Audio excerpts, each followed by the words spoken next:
Welcome viewers. Okay, welcome back to my channel, and we are going to continue from where we stopped off. But for now, make sure you subscribe to my channel and press the little bell so that you can get any notifications of my next posting. So continuing from where we left off, I'm taking one of the sketches I've shown you previously in the previous video and scanning them through onto my computer. Make sure that all the settings are done properly. The resolution has to be at 150. And as well as you have to select the specific image or designs that you want to render.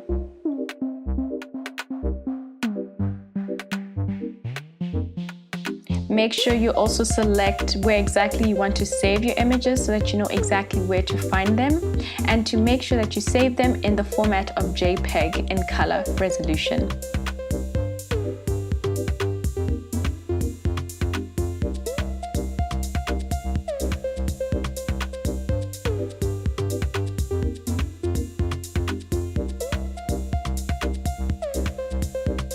So we're jumping into the most important part where we have to use Photoshop in order to render our fashion sketches. So let's go in. First things first, we have to open the document. And remember I said you need to know where you saved it. So once you open it, it will open to the place that you saved the image, and you have to click on that image to open it. And the first thing I'm going to do is rotate the image.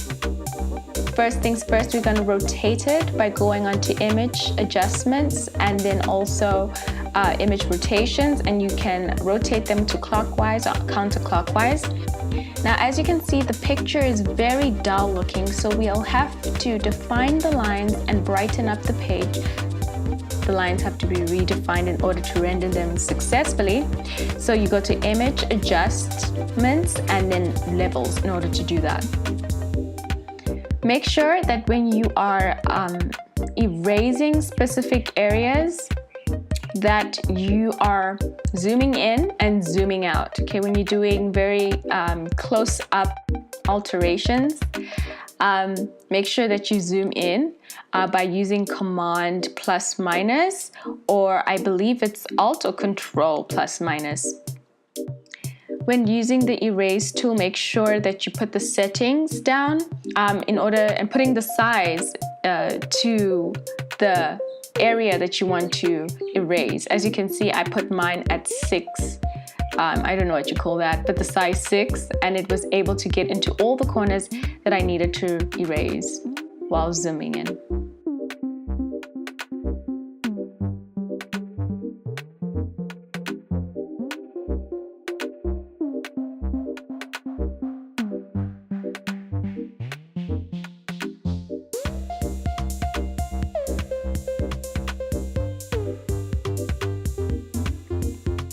And as you can see from before and after, it's a little bit more cleaner than what we scanned originally.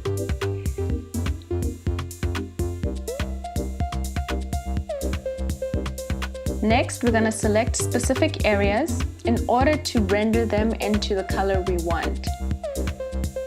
There's a link to my resources page where you could actually get cheat sheets on the specific tools I'm using. So if you get lost in the video, make sure you check that out, and it will help you throughout the whole thing.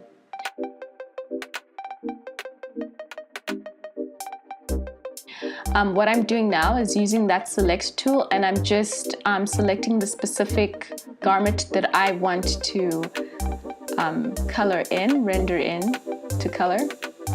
Then before I color in, it's very important to create a layer. Using the second last icon on the right panel of the screen and labeling it. After I selected a color that I want to do for that t-shirt. Remember the inspiration had a bit of green in it, so yeah, I selected some green and there you go. Also, we have adjusted the opacity. So with the opacity, that helped a lot. in order, like what level of green do I want to have the garment in. Okay, so we're gonna also create depth, and there are two different kinds of depth adjustments.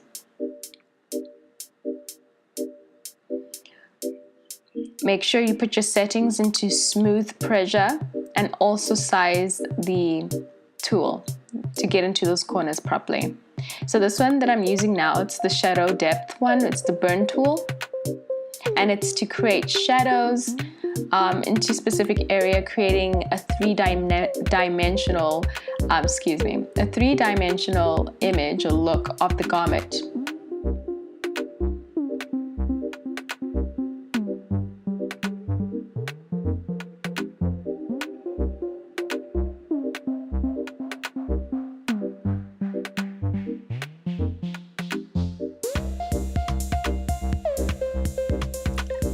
And then the next tool I use is the dodge tool, which is to highlight, and I also create the adjustments with the settings, making it also a soft pressure tool. Make sure you select the mid-tones when you're using color, and then also the exposure, you have to put it on 31%, especially with highlight. You don't want it too light green, okay? So what I did to that top, I did it all over the whole thing. So it's just repeat.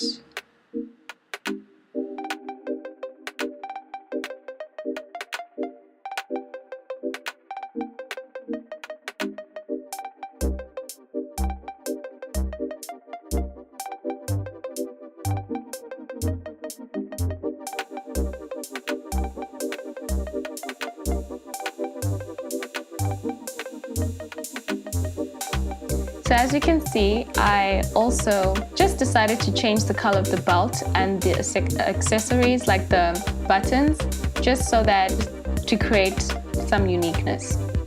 I've also created its own little layer as well. Now, I wasn't really happy with the amount of depth I got from the burn tool on the yellow color, and it does affect differently according to its exposure and the mid-tone used. So I decided to create a whole new layer and have it specifically for the depth creation by using the paintbrush and the color, the contrast color that goes with that yellow. And then I used that as a form of shading, and it worked perfectly. Then afterwards, I went back to clean up the lines using the erase tool.